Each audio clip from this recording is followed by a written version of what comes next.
అందరికీ నమస్కారం అండి. ఇవాళ అలంకార శాస్త్రం చదువుకుంటున్న ఫిఫ్త్ యూనిట్లో భాగంగా ఇవాళ సమం అలంకారం గురించి తెలుసుకుందాము, చూద్దాము. ఉమ్, సమం అలంకారం అర్థం కావాలంటే ముందుగా మనకి విషమం అలా అర్థమైతేనే విషయం అలంకారం నిన్న నిన్న మనం డిస్కస్ చేసిన అలంకారం అర్థమైతే ఇది కూడా దాని కంటిన్యూటీలో భాగంగానే ఇది కూడా మనకి అర్థమైపోతుంది. విషయ అలంకారం తర్వాత వచ్చేది ఈ సమం అలంకారం అన్నమాట. సూత్రంకి వస్తే తద్విపర్యయ సమం. ఇక్కడ తత్ అన్నారు కదా, తద్విపర్యయ అంటే తత్ అనేది. తత్ అంటే ఏంటి? దీనికి ముందు అలంకారమైన విషమాలంకారంలోని మూడో విరుద్ధాన్ని మాత్రమే అన్వయిస్తుంది. ఈ సమం అలంకారంలో ఏమవుతుందంటే విషమం అలంకారంలో మూడు చెప్పుకున్నాం కదా నిన్న. విరూప కార్య ఉత్పత్తి, అనర్థ ఉత్పత్తి, విరూప సంఘటన ఉత్పత్తి అని మూడు చెప్పుకున్నాం కదా. ఆ మూడిట్లో భాగంగానే ఇప్పుడు మూడోదైనటువంటి విరూప సంఘటన ఉత్పత్తి నుంచి ఈ సమం అనేది మనం లింక్ చేసుకొని చూడాలి. అట్లా చూసుకొని విరూప సంఘటన ఉత్పత్తి పొంతన లేని సంఘటనలతో ఉండేది మూడో అర్థంతో విరూప సంఘటన ఉత్పత్తి. నిన్న చాలాసేపు మనం డిస్కస్ చేసింది. జిరిసిన పువ్వు వంటి సుకుమారంశల కోమలే ఎక్కడ, విరహతాపం ఎక్కడ, అదొక శ్లోకంతో పాటు బంగారు వర్ణం కడ, బంగారు గొలుసు ధరించిన లేడీ ఎక్కడ, ఇది ఎక్కడ, నేనెక్కడ, బ్రహ్మ ఎక్కడ అని చూసాం కదా. అలా దానికి పూర్తికి వ్యతిరేక లక్షణాలు కలిగింది ఈ సమాన అలంకారం. అనురూపమైన అంశములకు సంఘటన కూర్చితే అది సమము అని అంటారు. అంటే సమము అనురూపమైన దానికి ఆపోజిట్గా ఉంటాయి. నిన్న జరిగిన దానికి అనురూపమైన అంశములను సంఘటనగా కూర్చితే అది సమము అవుతుంది. ఈ సమం అలంకారము భేదాలు రెండు ఉంటాయి. ఒకటి సుందరమైన శ్లాఘ్య వస్తువులు కలిగి ఉండటం, రెండు అసుందరమైన అశ్లాఘ్య వస్తువులు కలిగి ఉండటం. అంటే ఆపోజిట్గానే సుందరమైంది అసుందరమైంది అని చెప్తున్నారు. ఇవి మన ఉదాహరణలుగా చూసుకుంటే బాగా కొంచెం తేలిగ్గా మనకు అర్థమైపోతుంది. ఏ సూత్రమైనా చూసినప్పుడు ఇంటర్లింక్గా ఉంటాయి. అదే మనం ఉదాహరణ ఒక శ్లోకంలో దాని తాత్పర్యంలో దాని వివరణలో చూసుకుంటే మనకి ఈజీగా మనం కనెక్ట్ చేసుకోగలుగుతాం అన్నమాట. దీనికి ఫస్ట్ ఈ రెండు భేదాల్లో మొదటిదైనటువంటి సుందరమైన శ్లాఘ్య వస్తువులు కలిగి ఉండటం అనే దానికి ఉదాహరణగా పేజీ నెంబర్ 368 అండి.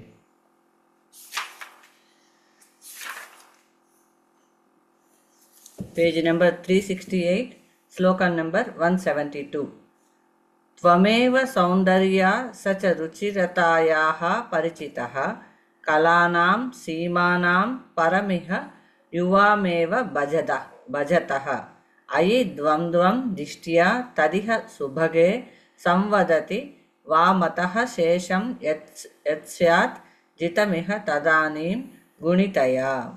ఈ శ్లోకాన్ని సుందరమైన శ్లాఘ్య వస్తువులు కలిగి ఉండటం అనే సమము అనే అలంకారంలో మొదటి భేదం కింద చెప్పుకుంటే దీని తాత్పర్యం చూద్దాం ఒకసారి. ఓ చక్కని దానా, నీ ఒక అద్భుతమైన సౌందర్య. స్క్రీన్ మారుస్తారండి. అంటే ఇది రెండు శ్లోకాలే కదా అని చెప్పేసి నేను ఓకే నెంబర్స్ మెన్షన్ చేశాను sir. Okay okay okay, no problem. ఇది దీంట్లో ఓన్లీ ఈ రెండు శ్లోకాలే ఉన్నాయి కదా అని జస్ట్ రెండు. మన దగ్గర ఆర్విపి సార్ మెటీరియల్ కొత్త బుక్లో కూడా సింపుల్గానే ఇచ్చారు. ఈ బుక్లో కూడా ఓన్లీ 2 పేజెస్లోనే ఉన్నాయి కదా అని నేను రాయలేదు. No problem. టెక్స్ట్ బుక్లోనే చూద్దాం దీని వరకు. తాత్పర్యంలోకి వస్తే, ఓ చక్కని దానా, నీవో అద్భుతమైన సౌందర్యవతివి. నీ ప్రియుడు సౌందర్యం యొక్క పరిచితి అంటే జ్ఞానం చక్కగా కలిగినవాడు. ఈమెమో సౌందర్యం కలది, అతడేమో జ్ఞానం కలిగినవాడు. మీరిద్దరూ అన్ని కళలలోనూ వాటి అవతలి సరిహద్దును చేరిన నిష్ణాతులు. అంటే వీళ్ళిద్దరూ చాలా కెపాసిటీ, టాలెంటెడ్ పర్సన్స్. ఇద్దరు సమంగా ఒకరికొకరు పోటీగా, ఒకళ్ళు సౌందర్యంలో పోటీగా ఉంటే ఒకళ్ళు జ్ఞానంలో పోటీగా ఉన్నారు. కనుక మీ ఇద్దరి జంట ఎంతో చక్కగా సమకూడింది. మీ వివాహం, సహజీవనం మొదలైన మిగిలిన విషయాలు కూడా కలిసి జరిగితే ఈ లోకంలో గుణవత్వం జయాన్ని పొందినట్లే. అంటే ఇద్దరిలో ఉండేటువంటి మంచి గుణాలు కలిగి ఉండటం అనేది ఉత్కర్షను పొందినట్లే అని మనకి తాత్పర్యంలో మనం తెలుసుకోవచ్చు. దీన్ని మనం సూత్రంతో కనుక లింకప్ చేసుకుంటే ఎలా చూసుకోవచ్చు అంటే, ఈ ఉదాహరణలో అభినవ రూపస్య ఏవ శ్లాఘించదగమైన నాయికా యుగలస్య నాయకుల జంట యొక్క ఉచితం అంటే యోగ్యమైన సంఘటన. ఇద్దరు కలిశారు, ఎవరి పాటికి వాళ్ళు లేకుండా ఒక జంటగా వాళ్ళిద్దరు ఉన్నారు. ఉన్న జంటలో కూడా ఇద్దరు ఎవరి పాటికి వాళ్ళు చక్కటి పోటీగా ఉన్నారు. అతనేమో జ్ఞానం కలిగి ఉన్నాడు, ఆమెమో అద్భుతమైన సౌందర్యం కలిగి ఉన్నది. ఈ శ్లోకంలో నాయికా నాయకులిద్దరూ మంచి గుణాలు, వారిద్దరి కలయిక ఉచితమైంది. ఆ శ్లాఘించదగిన నాయికా నాయకుల యోగ్యమైన సంఘటన ఈ శ్లోకంలో వర్ణించబడింది కనుక ఇది సమాలంకారం యొక్క అభిరూప విషయకత్వం అనే మొదటి భేదం. సుందరంగా ఇటు ఆమెలో సౌందర్యాన్ని చెప్తున్నారు, ఆ నాయికలో ఉన్న సౌందర్యం చెప్తున్నారు, నాయకుడిలో ఉండేటువంటి జ్ఞానం అనే సౌందర్యాన్ని కూడా సమంగా ఇద్దరికి సమంగా ఉండటం అనేది మనం ఇక్కడ పాయింట్గా తీసుకుంటే ఇది మొదటి భేదం కింద ఉదాహరణ కింద తీసుకోవచ్చు. రెండవ ఉదాహరణ కింద ఏమంటున్నారు, అసుందరమైన అశ్లాఘ్య వస్తువులు కలిసి ఉండటం. దీనికి శ్లోకం పేజీ నెంబర్ 369లో శ్లోకం నెంబర్ 173. చిత్రం చిత్రం బత బత మహచ్చిత్రమేతద్విచిత్రం జాతో దైవాదు చితరచనా సంవిధాథా విధాత యన్నిం బాణాం పరిణత ఫలస్పీతిరాస్వాదనీయా యచ్చైతస్యాః కవలనయకలా కోవిదః కాకలోకః. ఇది కూడా సమమైన ఇదిగానే ఉంటాయి, కానీ అసుందరమైనవిగా ఉంటాయి. సుందరమైన అంటే ఏది అసుందరం, భగవంతుడి సృష్టిలో సౌందర్యం లేనిదంటూ ఏది ఉండదు. కాకపోతే మనం మనుషులం కాబట్టి మన దృష్టికోణంలో చూసి ఇది సుందరమైంది, అది అసుందరమైనది అని చెప్తాము. కాబట్టి ఇది మన దృష్టికోణంలోనే మనం చూసే చూపుతోనే చూడాలి. భగవంతుడి సృష్టిలో అసుందరం ఏముంటుంది, అంతా అవసరమైందే సృష్టిస్తాడు కదా, అలా వెళ్ళకండి. ఇక్కడ మాత్రం చిత్రం చిత్రం అంటే భలే ఆశ్చర్యంగా ఉంది అని చేస్తుంది. బత బత ఆహా ఆహాహా ఏంటిది అని, ఏతత్ ఇది మహత్ గొప్ప చిత్రం ఆశ్చర్యం, విచిత్రం అద్భుతం, దైవాత్ దైవవశాన, విధాత బ్రహ్మదేవుడు, ఉచిత రచనా సంవిధాత ఉచితమైన విషయాలను కల్పన చేయగలిగినవాడు. బ్రహ్మదేవుడిని పొగుడుతున్నాడు, అదే భలే ఆశ్చర్యంగా ఉంది, ఎంత ఆశ్చర్యంగా ఉంది, ఆహాహా ఎంత గొప్ప గొప్ప విచిత్రంగా ఉంది ఏంటిది అని చెప్పేసి అని చాలా ఆశ్చర్యపోతూ అడుగుతున్నారు. దేని విషయంలో అని అంటే బ్రహ్మదేవుడు ఏ వస్తువును ఏది ఉచితమైన వినియోగము దాన్ని సమకూర్చడంలో ఎంతో నేర్పరు కదా. దేనికి అనవసరమైన సృష్టి బ్రహ్మ సృష్టిలో ఉండదు.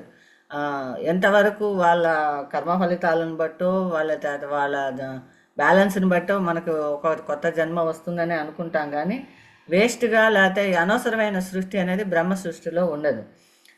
దానికి ఉదాహరణగా వేప చెట్ల నిండా సమృద్ధిగా పళ్ళు పండి ఉంటాయి. ఒక వేప చెట్టు ఉంటుంది పెద్దది, పండ్లు వేపకాయలు పడే సీజన్లో అన్నీ ఎల్లో కలర్లో పసుపచ్చగా గుత్తులుగా వేలాడుతూ ఉంటాయి వేప పండ్లు. కానీ వేప పళ్ళని మానవులు తినరు. ఎన్ని కాయలున్నా ద్రాక్ష గుత్తుల్లాగా కనిపిస్తుంటాయి, కానీ ఒక్క పండు కూడా మనుషులు అనేవాళ్ళు తీసుకొని తినరు. చేదుగా ఉంటాయనో, తినకూడదనో, దానివల్ల ఏదో రియాక్షన్స్ వస్తాయనో. అసలు వేప చెట్టుకుండే పండ్లని చూసి బాగున్నాయి, ఇన్ని కాయలు కాస్తున్నాయి అంటాము, లేదా కింద పడితే చిరాగ్గా ఉంది శుభ్రం చేసుకోవడానికి అని అనుకుంటాం. కానీ అంత పెద్ద మహావృక్షం వేప చెట్టు నుంచి వచ్చే వేప పళ్ళని ఏ మానవుడు కూడా తీసుకొని తినరు. ఆ లోపాన్ని లేకుండా కాకి జాతికి ఆ పళ్ళని ఆరగించడం అనే కళలో గొప్ప కౌశలం కలిగించాడు. కానీ ఆ బ్రహ్మ సృష్టిలో ఏంటి, దాన్ని సమన్యాయం చేశారు. మనుషులు తినకపోతే కాకులు ఏం చేస్తాయి, ఆ వేప పళ్ళని ఆరగించడం, ఆ వేప పళ్ళని కాకులు తింటాయి. పొడుచుకొని ఆ గింజని సెపరేట్ చేస్తాయి, ఆ తొక్కని దొక్కుతాయి, కాళ్ళతో తొక్కుతాయి, ముక్కుతో పొడుస్తాయి. కాకి ఆ వేప పళ్ళు చాలా ఇష్టంగా ఉంటాయి. అంటే ఇక్కడ వేప పళ్ళ కోసం పళ్ళ జాతిలో ఎన్నో రకాల పళ్ళు ఉంటాయి. వేప పళ్ళనే అంటాం కానీ వేపకాయలు వేప పళ్ళు అంటాం, కానీ అది మనం సుందరమైనవి అసుందరమైన వాటిల్లోనే చెప్పుకుంటాం తప్ప తీసుకొని మంచిగా ద్రాక్ష పళ్ళు కోసుకొని తిన్నట్టుగా వేప పళ్ళను తినం. అందువల్ల ఇది అసుందరమైన పళ్ళు అని అనుకోవాలి. అలాగే శ్రేష్టమైన కాకులను కూడా మనం శ్రేష్టమైన జాతి అనుకోం. పక్షుల్లో ఎన్నో రకాల పక్షిలకలు, గోరింకలు, నెమళ్ళు, వీటన్నిటికీ ఏదో ఒక ప్రత్యేకమైన ఇదితో వాటిని గుర్తించి అవసరమైనప్పుడు వాటి గురించి చెప్పుకుంటాం. కానీ కాకి గురించి కథల్లోనే తప్ప విడిగా ఇంట్లో పెంచుకోవడం, లేదంటే కాకి వచ్చింది అంటే అసలు కాకి అరుస్తుందంటే ఉష్ అంటాం మనం. పక్షి జాతిలో కూడా దానికి అంత ఉన్నతమైన స్థానాన్ని మనుషులమైన మనం కల్పించలేదు. కానీ బ్రహ్మ తన సృష్టిలో మనుషులకు అవసరం లేకపోయిన వేప చెట్లున్న పక్షి జాతిలో కాకి అవి ఎంతో ఇష్టంగా సృష్టి చేశారనమాట. అది అసుందరమైన అశ్లాఘ్య వస్తువులు. అసుందరమైనది ఏంటి ఇక్కడ, కాకి, అశ్లాఘ్య వస్తువులు అంటే వేప పళ్ళు మనకి ఉపయోగపడటం లేదు, కానీ కాకులకు కానీ ఆ పండ్లని అవి గొప్ప, ఆ పళ్ళను ఆరగించిన కళలో కాకులకి గొప్ప కౌశలం కల్పించాడు కదా అని ఆశ్చర్యంగా ఉంది. మనకి మనుషులకు పనికి రాకపోయినా కాకులకి పనికొచ్చేటట్టుగా ఆ బ్రహ్మ సృష్టి భలే చేశాడే, ఓ భలే ఆశ్చర్యం ఆశ్చర్యం అని అంటున్నారు ఈ శ్లోకంలో. ఇది ఈ శ్లోకంలో వేప పళ్ళు అశ్లాఘ్యమైనది, కాకులు అశ్లాఘ్యమైనవి.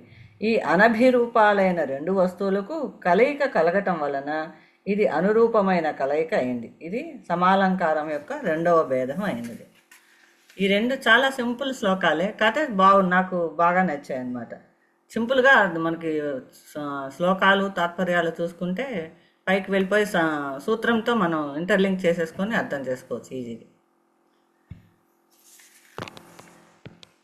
దీనికి ఇంకేమైనా యాడ్ చేయాలా సార్?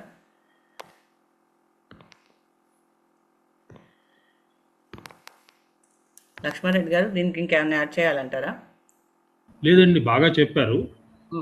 కాకపోతే ఒకటి జస్ట్ అండర్లైన్, మీరు చెప్పిందే కరెక్ట్గా చెప్పారు. మీరు చెప్పిందే విషమంకి వ్యతిరేకం సమం కింద అలంకారం కింద తీసుకోలేదు ఆయన. విషమంలో మూడో భేదానికి వ్యతిరేకంగా సమం తీసుకున్నాడు. అది మూడో అర్థం అదే ఇక్కడ ఇచ్చారు. మూడవ అర్థం విరూప సంఘటన ఉత్పత్తికి మీరు చెప్పారు. దాన్ని ఇంకొకసారి స్ట్రెస్ చేద్దామని మళ్ళీ ఒకసారి చెప్పారు. తప్పకుండా సార్, తప్పకుండా. దీంట్లో ఇంకేమన్నా ఎవరికైనా అడగాల్సింది ఉందా? ఎందుకంటే నెక్స్ట్ దానికి వెళ్ళిపోవచ్చు. ఈ సూత్రానికి ఈ అలంకారానికి ఈ రెండు శ్లోకాలే సింపుల్గా ఇచ్చారు, చాలా తేలిగ్గా ఉన్నాయి శ్లోకాలు భావాలు కూడా. నెక్స్ట్ దానికి వెళ్ళమంటే వెళ్తాను. వెళ్ళండి, బాగుందండి, వెళ్ళండి. చాలా బాగా చెప్పారు.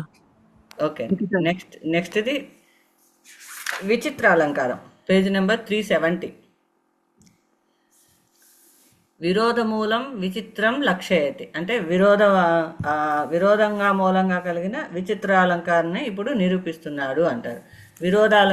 ఇప్పుడు దాకా మనం అన్ని విరోధ మూలంగా వస్తున్నాయి, కార్యకారణాలు ఇవన్నీ కూడా చూసుకుంటుంటే. దీనికి సూత్రంగా వచ్చేసి స్వవిపరీత ఫల నిష్పత్తయే ప్రయత్న విచిత్రం. స్వ అంటేనే తనకు, మనకి, ఎవరికి వాళ్ళకి అన్నట్టు. విపరీత ఫల నిష్పత్తియే, విపరీతమైన ఫలం నిష్పన్నం కావటం కోసం ప్రయత్నం చేయబడటమే విచిత్ర అలంకారము.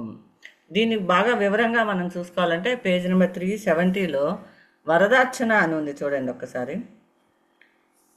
370లో కింద నుంచి ఉంటుంది. ఇది ఒకసారి మనం చూసుకుంటే కొంచెం సింప్లిఫై చేసి రాశాను ఇక్కడ నేను, చాలా ఎక్కువగా ఇచ్చారు. నేను రాసింది ముందు చదువుతాను, తర్వాత అక్కడ బుక్లో చదువుతాం. లోకంలో ఒక హేతువు దానికి అనుకూలమైన ఫలం కలగటం అనేది ప్రసిద్ధమే. ఆ హేతువుకి ఆ ఫలం దొరుకుతుంది, అంతే కదా, ఇది అందరికీ తెలిసిందే. కానీ ఒక హేతువు దానికి కలగవలసిన ఫలం కంటే విపరీతమైన విరుద్ధమైన ఫలాన్ని కలుగజేయటానికి ఎవరైనా ప్రయత్నించటం వర్ణిస్తే అది విచిత్ర అలంకారం అవుతుంది. అసలు ఏంటి విచిత్ర అలంకారం అంటే ఏంటి అని చెప్పేసి అనుకుంటే, ఒక హేతువుకు ఒక ఫలం వస్తుంది, అది జనరల్గా అందరం తెలిసింది. ఏ పని చేస్తే కార్యము కారణము రెండు ఒకటే ఉంటాయి, ఒక పనికి ఒక ఫలం ఉంటుంది, అంతే కదా. కానీ ఇక్కడ ఒక హేతువుకు దానికి కలగవలసిన ఫలం కంటే విపరీతమైన విరుద్ధమైన ఫలాన్ని కలగజేయడానికి ఎవరైనా ప్రయత్నించటం వర్ణిస్తే అది విచిత్ర అలంకారం అవుతుంది. దీనికి ముందు డిస్కషన్ చేయొచ్చు. దీంట్లో నేను ముందు ఒకసారి శ్లోకము దాని భావం చెప్పిన తర్వాత ఇది ఎట్లాగా డౌట్ ఎక్కడ పడవచ్చు అనేది కూడా నేనే చెప్తాను.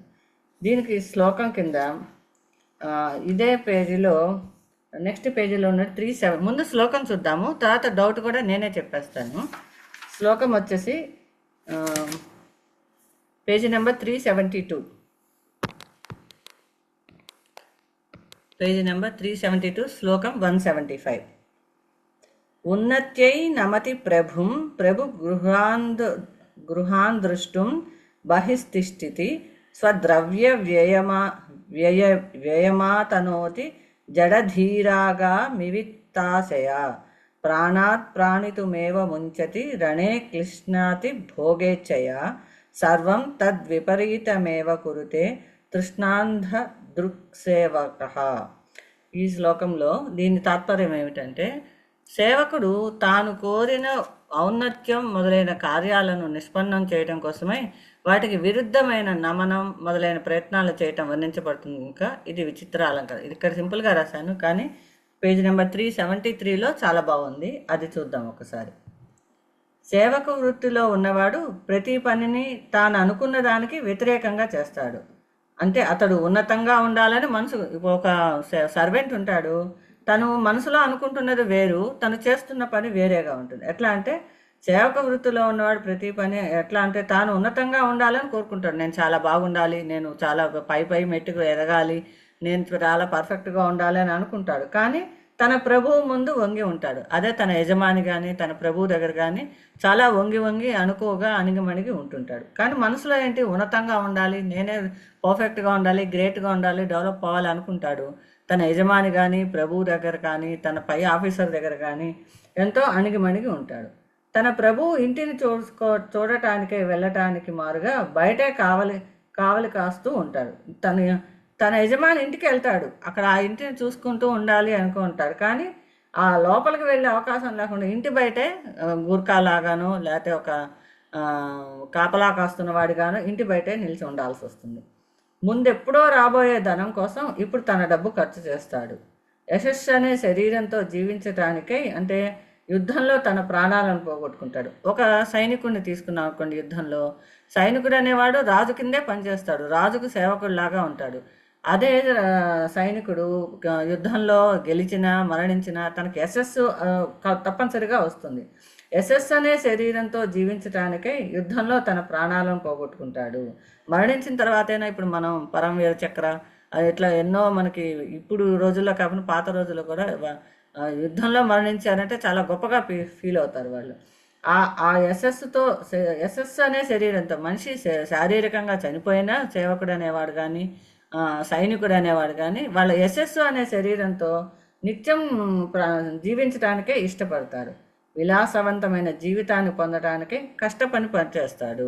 ఎప్పటికో అప్పటికి ఇంకొక 10 ఏళ్ళు కష్టపడిపోతే నేను లైఫ్లో సెటిల్ అయిపోతాను అని అనుకున్న దాకా నిత్యం కష్టపడుతూనే ఉంటాడు.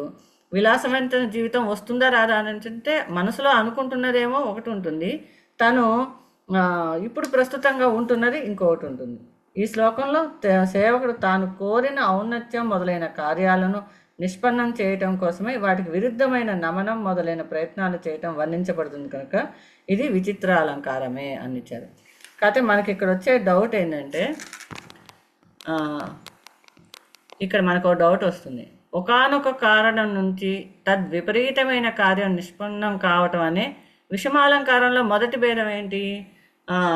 3 భేదాలు చెప్పుకున్నాం కదా మనం. వాటిల్లో నిన్నటి క్లాసులో చూస్తే 3 ఇప్పుడు విరూప సంఘటన ఉత్పత్తికి ఇందాక సమంలో చూసుకున్నాం కదా, 3వ అర్థం, 2వ అర్థము, మొదటి అర్థాలు ఉన్నాయి కదా. వాటి దగ్గరకు వచ్చేసరికి ఇక్కడ పెట్టాను 3 విడిగా రాశాను.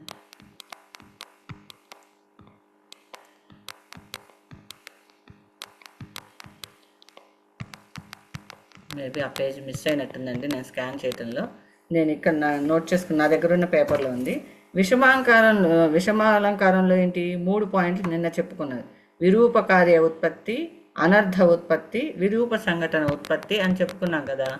ఈ శ్లోకంలో ఏం చేస్తున్నాడు, మనకు రావాల్సిన డౌట్ ఏంటి, ఇక్కడ సైనికుడు తను ఒకటి అనుకుంటున్నాడు, ఒకటి జరుగుతోంది. ఒకానొక కారణం నుంచి తద్విపరీతమైన కార్యం నిష్పన్నం కావటం అనే మొదటి విషమాలంకార భేదం కూడా ఇటువంటిదే కదా.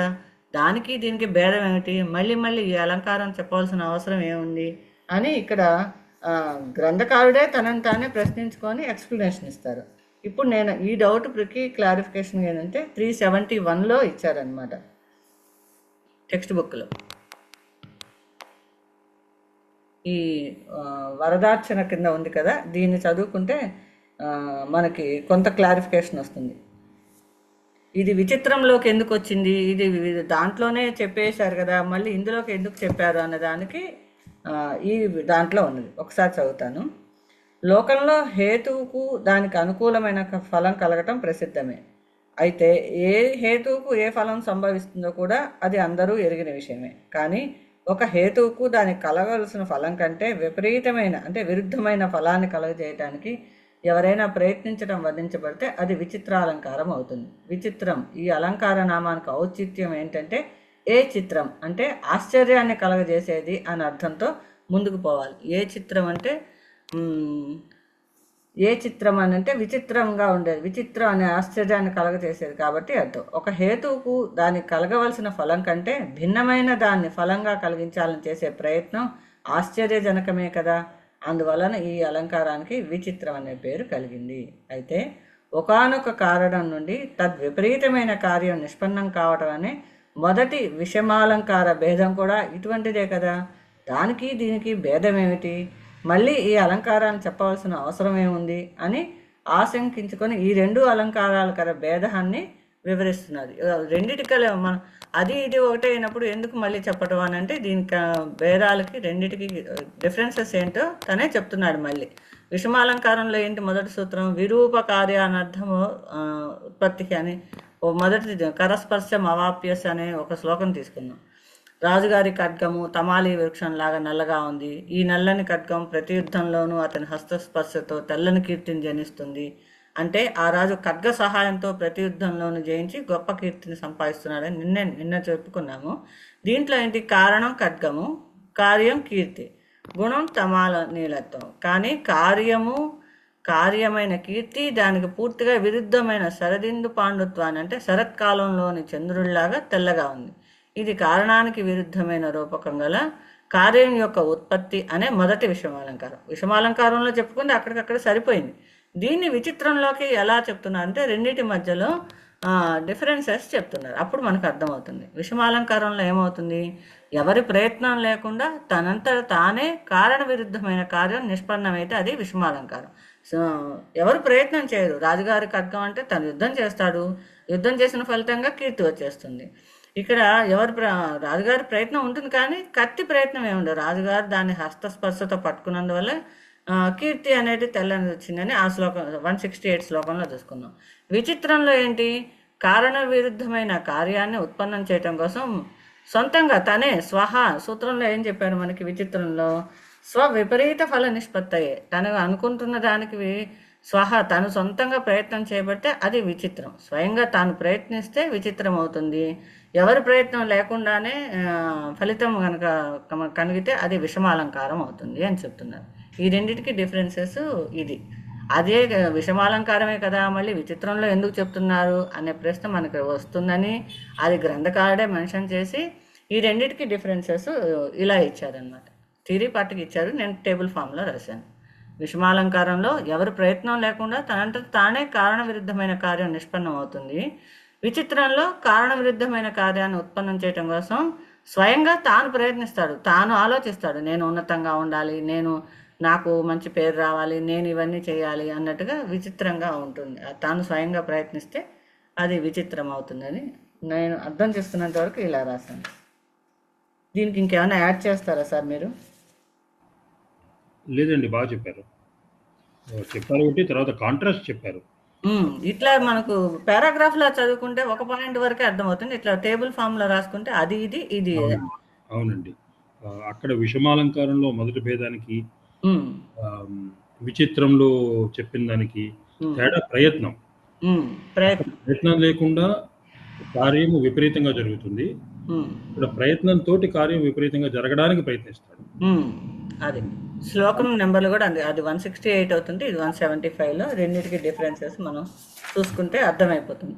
ఒకసారి బేసిక్గా ఈ పేజీలో ఉన్నటువంటి ఈ వరదార్చన చాలా డీటెయిల్గా ఇచ్చారు. 371లో ఉన్నది, అది కంపల్సరీగా చదువుకోండి అందరు, బాగుంది. ఈ రెండు కూడా సమం కూడా విషమంలో మూడో భేదానికి వ్యతిరేకం. విషమంలో ఉన్న మూడో భేదానికి సమం వ్యతిరేకం. విషమంలో ఉన్న మొదటి భేదానికి అక్కడ ప్రయత్నం లేకపోవడం, ఇక్కడ ప్రయత్నం ఉండడము అనే తేడా ఉంది. ఇది విచిత్రం. టేబుల్ బాగుంది మీకు. ఈ ప్రయత్నం అనే మాట ఇందులో తీసుకొచ్చారు, చాలా బాగుంది. అంటే సూత్రంలోనే స్వ అని ఉంది కదా సార్, స్వ అంటేనే స్వయంగా అని, విపరీత ఫల నిష్పత్తి అయ్యే, అందుకనే స్వయంగా అనేది ఇక్కడ మెన్షన్ చేశాను చిత్రంలో. బాగా చెప్పారు. అందుకని డౌట్ నేను మళ్ళీ తర్వాత చెప్తాను అన్నది అన్నమాట. ఇందులో ఇంకేం డౌట్ లేతే ఇంకొకటి చెప్పుకుందాం. అధికం అయితే ఇది కొంచెం టైం పడుతుందేమో. ఇక్కడ వరకు ఆపుదామంటే ఆపుదాం, లేదా అధికం కూడా చూద్దామంటే చూద్దాం. ఇది 174 అక్కర్లేదండి శ్లోకం. 174 కొంచెం అందరం కలిసి డిస్కస్ చేసుకోవడానికి అనుకూలంగా లేదని నేను అవాయిడ్ చేశాను సార్. ఓహ్, ఎవరికి వాళ్ళు స్వాధ్యాయం చేసుకోండి. Okay okay. అంటే మేడం చెప్పారో అనుకుంటున్నా. మేడం చెప్పగలిగారు కానీ నేను చెప్పలేకపోతానేమో అనిపించింది. Okay okay, right.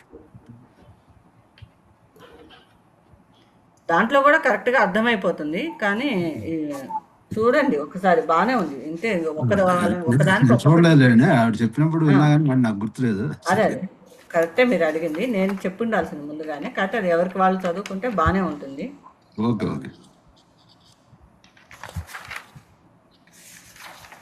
అధికం కూడా చెప్పుకుందాం సార్, సింపుల్గానే ఉంటుంది. అధికం కూడా పెద్ద ఇది ఉండదు. మీరు ఓకే అంటే చెప్తాను, లేకపోతే రేపటికి ఆపుతాను. చెప్పండి అన్న డిస్కస్ చేద్దామా, ఎలా అంటే అలా.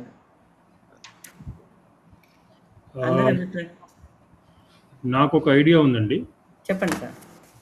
ఇప్పుడు అధికంకి ఇంతవరకు వచ్చిన వాటికి కొంచెం భేదం ఉంది కదా, అది అప్పుడు కాదు కదా? అవును, కాదు, కొంచెం డిఫరెన్స్ అయిపోతుంది ఇక్కడ నుంచి. ఆశ్రయము ఆశ్రయి కదా, ఆశ్రమం ఆశ్రయి. ఇక్కడ వరకు చాలా వరకు మనకు రిలేషన్ ఉంది, ఒకదానికొకటి ఇంటర్లింక్ ఉన్నాయి. ఇంటర్లింక్ ఉంది.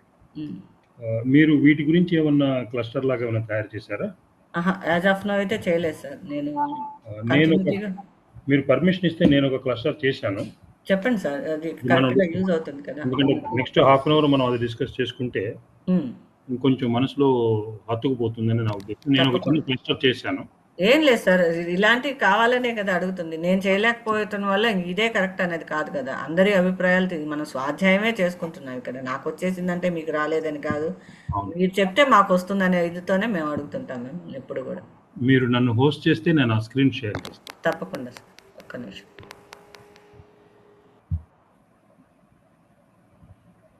సరేనా ప్రసాద్ గారు? సరే సార్, బాగుంది. చెప్పండి. నీరజ్ గారు పర్మిషన్ ఇచ్చారా? మధ్యలో నీరజ్ ఎందుకు సార్? అనకన్నప్పుడు మీరు ప్రతిరోజు చెప్తున్నారు కదా, రికార్డ్ చేయండి, రికార్డ్ ఆపండి అని. మీ పర్మిషన్ లేకపోతే మళ్ళీ రికార్డ్ ఆగిపోతుందేమోనని. లక్ష్మారెడ్డి గారు మిమ్మల్ని హోస్ట్ చేసినట్టున్నాను, ఒకసారి చూడరా? అలాగే హోస్ట్ చేశారు, నేను స్క్రీన్ షేర్ చేస్తున్నాను. Okay sir. న్యూస్లో చెప్తారు కదా దోదస్లో, ఓవర్ టు లక్ష్మారెడ్డి గారు.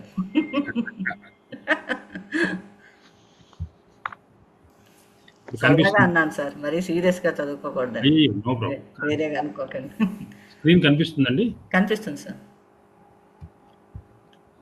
కాశీ గారు కనిపిస్తుందా? కనిపిస్తుంది సార్, కనిపిస్తుంది. ఒక క్లస్టర్ చేశానండి నేను. అవునండి. ఇందులో 4, 2, 6 అలంకారాలు ఉన్నాయి ఇందులో. వీటన్నిటికీ రిలేషన్ ఉంది చూడండి. ఓకే. విభావన, విశేషోక్తి, అతిశయోక్తి, అసంగతి. విభావనలో ఏమిటి? కారణం లేకుండా కార్యం జరగడం. ఓకే. కారణం ఉండదు కానీ కార్యం జరిగిపోతుంది. ఉదాహరణ మనకేమి ఇచ్చాడంటే, ఇక్కడ పార్వతీదేవికి యవ్వనము, ఆవిడ యవ్వనంలోకి వచ్చిన తర్వాత రకరకాల మార్పులు కారణం లేకుండా జరుగుతాయి. ఇది మదిరాపానం చేయకుండానే ఆవిడ మత్తు కలుగుతుంది, అలాంటివి ఉదాహరణ ఇచ్చాడు ఒకటి కదా. ఒక 3 ఉదాహరణలు ఇచ్చాడు ఆయన. ఈ 3 అంటే పార్వతీదేవి యవ్వన సౌందర్యం గురించి. కారణం లేకుండానే, ఏం కారణం ఉండవు, మదిరాపానం చేయకుండానే మత్తు కలుగుతుంది, అలాంటివి 2, 3 ఇచ్చారు ఆయన. విశేషోక్తికి వచ్చేసరికి కారణం ఉన్నా కూడా కార్యం జరగదు. ఇక్కడేమో కారణం లేదు, కార్యం జరుగుతుంది. విశేషోక్తిలో కారణం ఉంటుంది, కార్యం జరగదు. దీనిలో 2 రకాలు, ఒకటి ఉక్త నిమిత్త, 2 అనుక్త నిమిత్త. అంటే నిమిత్తం చెప్పబడుతుంది, రెండోది నిమిత్తం చెప్పబడదు. చెప్పబడిన నిమిత్తానికి ఉదాహరణ ఏమిచ్చాడు? శివుడు మన్మధుడిని దగ్ధం చేసేస్తే అతనికి శక్తి పోవాలి యాక్చువల్గా, కానీ పోదు. కారణం ఉంది, శక్తి పోవడానికి దగ్ధం చేశాడు, కానీ కార్యం జరగల, అంటే శక్తి పోలే. అది ఉక్త నిమిత్త, కారణం చెప్పేశాడు, ఇక్కడ ఉక్తమైంది. అనుక్తంలో ఏమిటంటే బాటసారి పడుకుని నిద్రపోతున్నాడు, పొద్దున్న అందరూ పిలుస్తుంది లేవలేదు, ఇంకా మడుచుకుని పడుకున్నాడు, లేవని ఉంది కానీ లేవలా. ఎందుకు లేవలేదో మరి అతను ఎందుకు బయలుదేరలేదో మనకు కారణం తెలియదు. మళ్ళీ పడుకుని భార్య ఎవరన్నా నిద్ర కలలోకి వస్తుందని పడుకున్నాడు ఏమిటో మనకు తెలియదు. అందుకని కారణం తెలియదు కాబట్టి అనుక్త నిమిత్తం అన్నాడు. కానీ ఇక్కడేమో లేవడానికి కారణం ఉంది, లేచి వెళ్ళడానికి, కానీ లేవట్ల. కార్యం ఉన్నా కూడా వాళ్ళందరూ పిలుస్తున్నారు కదా, అది కారణం, వెళ్ళాలి, కానీ కార్యం జరగట్లే. ఇక్కడ ఉన్నా కూడా కార్యం జరగకపోవడం విశేషం. ఇక్కడ చూడండి, విభావంలోనేమో కారణం లేకుండా కార్యం జరుగుతోంది, విశేషోక్తిలో కారణం ఉంది, కార్యం జరగట్ల. అతిశయోక్తిలో ఏమిటి? కార్యకారణ సమకాలీనత ఒకటి ఉంది, కార్యకారణ పౌర్యాపర విపర్యం ఉంది. రెండు ఒకే కాలంలో జరుగుతాయి, కార్యము కారణము, లేకపోతే ముందు వెనుకలు తారుమారవుతాయి. ఇందులో మనకి అంతకుముందు ఉన్న ఉదాహరణ చెప్పాను. వర్షాకాలం రాగానే 10 భార్యలు మరణిస్తారు, ఏకకాలంలో జరుగుతుంది అన్నాడు. ఇక్కడ వర్షాకాలం రావడమే ఇక్కడ 10 భార్యలు మరణించడం సమకాలీనత్వం. కారణం ఏంటి? వర్షాకాలం రావడం, కార్యము 10 భార్యలు మరణించడం, రెండు ఒక్కసారి జరుగుతాయి. పౌరాపరి అంటే ముందు వెనుకలు. మన అర్చన గారి ఉదాహరణ మనకి, యువతికి మన్మథ బాణాలు ముందు గుచ్చుకుంటాయి, తర్వాత నాయకుడు వస్తాడు, నాయకుడు వచ్చి హృదయంలో కూర్చుంటాడు. కార్యం ముందు జరుగుతుంది, కారణం తర్వాత జరుగుతుంది. ఇది అతిశయోక్తి. అతిశయోక్తులు ఏంటి? కార్యము కారణము సమకాలీనం కానీ పౌరాపర్యం కానీ. అసంగతిలో చూస్తే కార్యం ఒక చోట, కారణం ఒకటో జరుగుతాయి. ఒక చోట జరిగితే కార్యం ఒక చోట జరుగుతుంది. అంటే రాజు చెడ్డ పనులు చేస్తాడు, అది కారణము, నింద మంత్రికి. సో ఇక్కడ కారణమేమో ఇక్కడ ఉంటుంది, రాజు చెడులు పని చేయడం, నింద ఏమో మంత్రికి. సో ఈ కారణాలు చూడండి, కారణం లేకుండా కార్యం జరగడం విభావన, కారణం ఉన్నా కార్యం జరగకపోవడం విశేషోక్తి, కార్యము కారణం ఒక్కసారి జరగడము లేకపోతే ముందు వెనుకలు అవ్వడము అతిశయోక్తి. కార్యం ఒక చోట, కారణం ఒక చోట ఉంటే అది సంగతి. విషమం చూద్దాం. విషమంలో ఏంటి? కార్యం నుండి కార్యం జరుగుతుంది, కారణం నుంచి కార్యం జరుగుతుంది, కానీ ఈ కార్యము విపరీతంగా ఉంటుంది ఒకటి, రెండోది అనర్థమవుతుంది, మూడు పొందిక లేని వస్తువులు, పోలిక లేని వస్తువులు అంటే సంఘటనలు. సో కారణం ఒకటి, కార్యం మూడు రకాలుగా, ఒకటి విపరీతము, ఒకటి అనర్థము, ఒకటి పొందిక లేకపోవడం సంఘటన. విపరీతం ఏంటి? రాజు ఖడ్గమేమో నల్లగా ఉంటుంది కారణము, దానికి వచ్చే కార్యము కీర్తి ఏమో తెల్లగా ఉంటుంది, కీర్తి తెలుపు. ఇక్కడ అనర్థం ఏమిటి? మనం సరైన ఎగ్జాంపుల్ తీసుకున్నది ఏంటంటే, నాయిక తన హృదయాన్ని పోగొట్టుకుంటుంది. నాయకుడి హృదయాన్ని కొల్లకూడదామని వెళితే ఆవిడ హృదయం పోగొట్టుకుంటుంది, అది అనర్థం జరుగుతుంది. కారణం ఏమిటి? నాయకుడి హృదయాన్ని కొల్లకూడదామనే కారణంతో ఒక పని చేస్తే అనర్థం ఏం జరిగింది? ఆవిడ హృదయం పోయింది. పోలిక లేని వస్తువులు ఏంటి? బ్రహ్మ సృష్టి ఒకటే కారణం, కానీ పోలిక లేనటువంటి వస్తువులు సృష్టి జరిగాయి. మనం నిన్న చెప్పుకున్నాము, పర్వతాల సమూహము, తర్వాత బంగారు గొలుసు ధరించిన జింక, ఇవన్నీ కూడా. ఇప్పుడు సమం తీసుకుంటే ఈ మూడో దానికి, మూడొక పోలిక లేని వస్తువులకి ఇక్కడ పోలిక ఉన్న వస్తువులు. ఇది అభిరూప విషయకత్వము, అనభిరూప విషయకత్వము. అంటే నాయక సౌందర్యం కలది, ఆవిడ సౌందర్యం చాలా గొప్పది, ఇతని సౌందర్య జ్ఞానం గొప్పది. రెండు పోలిక, సౌందర్యము ఆవిడకుంది, ఆ సౌందర్యాన్ని ఆస్వాదించే జ్ఞానం నాయకుడు ఉంది. రెండు సమంగా ఉన్నాయి. దీనికి వ్యతిరేకం దేనికి? మూడవ భేదానికి సమం వ్యతిరేకం. ఒక్క మూడవ భేదానికి మాత్రమే, విషమంలో అన్నిటికీ కాదు, మూడవ భేదానికి మాత్రమే సమం వ్యతిరేకము. అభిరూపము, అనభిరూపము.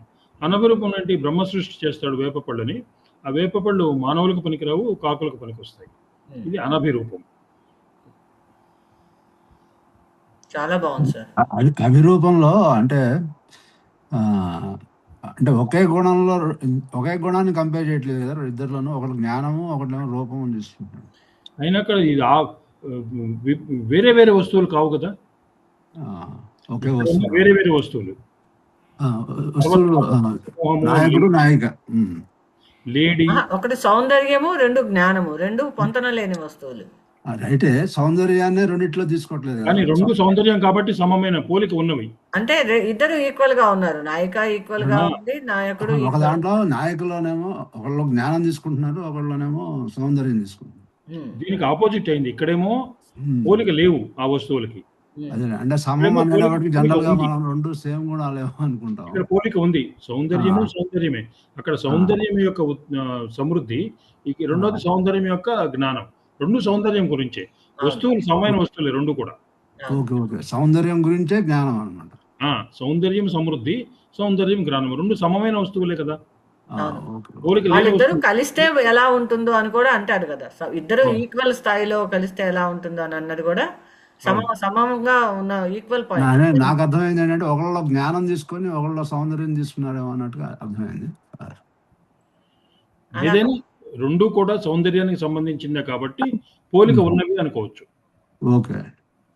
ఇలాగా ఒక క్లస్టర్ చూడండి, మనకి ఎన్ని 6 అలంకారాలు ఒకే చార్ట్ లో పెట్టుకుంటే మనకు ఈ చార్ట్ పిక్చర్ లా గుర్తొస్తుంది మనకి ఎగ్జామ్. చాలా బాగుంది సార్, చాలా బాగుంది. ఇంటర్లింక్ అనేది మనకి మనకి ఈజీగా ఇక్కడ స్కాన్ చేసుకొని ఒక్కసారి చూసుకోవచ్చు. చాలా బాగుందండి. చాలా బాగుంది. ఉదాహరణలు కూడా ఇక్కడ ఎగ్జాంపుల్స్ కింద ఇచ్చేసారు. రాసేసారు. చాలా ఈ బాగుంది. ఒక్క పేజీ చదువుకున్న 6 అలంకారాలు వచ్చాయి. 6 అలంకారాలు మహోదయ, ఒక్కటి విచిత్రం కూడా దీంట్లోనే వస్తుంది అనుకుంటా కదా, అది కూడా విచిత్రము ఆయన దీనికి వ్యతిరేకం అని రాయలేదు, ఒకదానికి ప్రయత్నం మాత్రమే. విపరీతానికి విచిత్రం తీసుకోవాలి. విపరీతానికి విచిత్రం తీసుకున్నా కూడా 2 విపరీతమే, కానీ ఇక్కడ ప్రయత్నం లేదు, అక్కడ ప్రయత్నం ఉంది, అంతే తేడా. అంతే తేడా. అది కూడా పెడితే బాగానే ఉంటుందండి. దీనికి కలుస్తుందా లేదో ఏం పెట్టమంటే పెడతాం, ప్రాబ్లం లేదు. పెట్టుకోవచ్చు, ఇంకోటి పెట్టి రాయమంటే పంపించవచ్చు. అది కూడా కొంచెం యాడ్ చేసి అంటే విషమంలోంచి సమం తీసుకున్నాం కాబట్టి విషమంలో నుంచే విపరీతం మొదటి ఉదాహరణ కింద అన్నట్టుగానే ఇచ్చారు కదా మనకి బుక్ లో. ఇది కూడా యాడ్ చేసుకుంటేనే పూర్తి అయిపోతుంది. అది సపరేట్ మర్చిపోకుండా యాడ్ చేసి షేర్ చేస్తానండి. ఓకే సార్, తప్పకుండా సార్. అప్పుడు ఏమవుతా 7 అలంకారాలు మనకు ఒక చోట క్లారిటీ ఉంటుంది మనకి. అవును సార్, చాలా బాగుంది. డీప్ గా చదువుకున్న క్విక్ రివిజన్ కి ఈ చార్ట్ 100% ఉపయోగపడుతుంది. చాలా చాలా అంటే చాలా బాగా ఉపయోగపడుతుంది. ఎందుకంటే ఒకేసారి 7 అలంకారాలు మనం రివిజన్ చేసుకున్న అవసరం వస్తుంది. వచ్చినప్పుడు ఇది చదువుకోవడానికి చాలా బాగుంది. అవునండి. ఇవన్నీ స్వాతి గారు చెప్పినవే, కానీ ఒక చోట పెట్టాను, ఓ క్లస్టర్ లాగా పెట్టాను. బాగా నేను చేశారు. చేయాలి అనుకున్నాను సార్, కానీ చేయలేకపోయాను. ఆవిడ కూడా విడివిడిగా చాలా బాగా చెప్తున్నారండి. అవునండి. ప్రతి మంచి పాయింట్స్ అన్ని తీసి చాలా బాగా చెప్తున్నారు. అవునండి, బాగుంది సార్ ఈ క్లస్టరింగ్, చాలా బాగుంది. Very very useful. మనం సమాసాల్లో కూడా ఇలాగ క్లస్టర్స్ చేసుకున్నాం మనం. అవును, అలంకారాలు గుర్తుండవు అనుకున్న వాళ్ళకి ఈ ఒక్క చార్ట్ పిక్చర్ లాగా మనసులో పడిపోతే ఈజీగా గుర్తొచ్చేస్తాయి. అలాంటి వాళ్ళు బాగా ఉపయోగపడుతుంది. అలాంటి వాళ్ళకి కూడా లేండి, కారణం లేకుండా మనలాంటి వాళ్ళకి అందాం పోనీ. లేదండి, మీరు మాలాంటి వాళ్ళు కాదు, మీరు ముగ్గురు వేరు. కాదండి, మనలాంటి వాళ్ళకి అందాం అంటున్నాను, గొడవ పంచాయతీలు లేకుండా.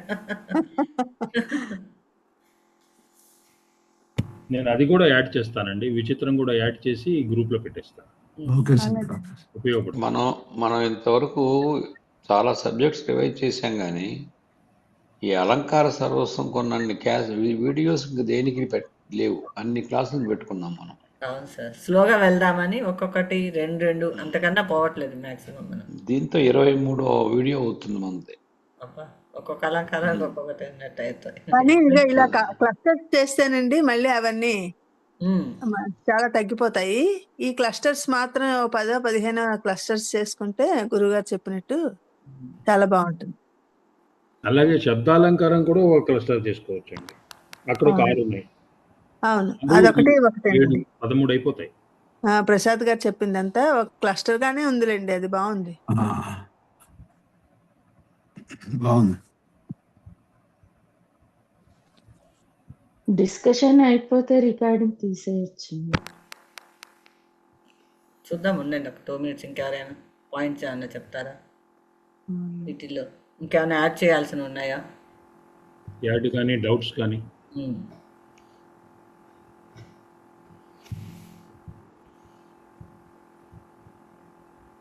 పద్మావతి వడ్లమాని గారు మాట్లాడలేదు. అందరికీ నమస్కారం అండి. నమస్కారం. 4 రోజుల క్లాస్ తర్వాత ఇవాళ రాగలిగా.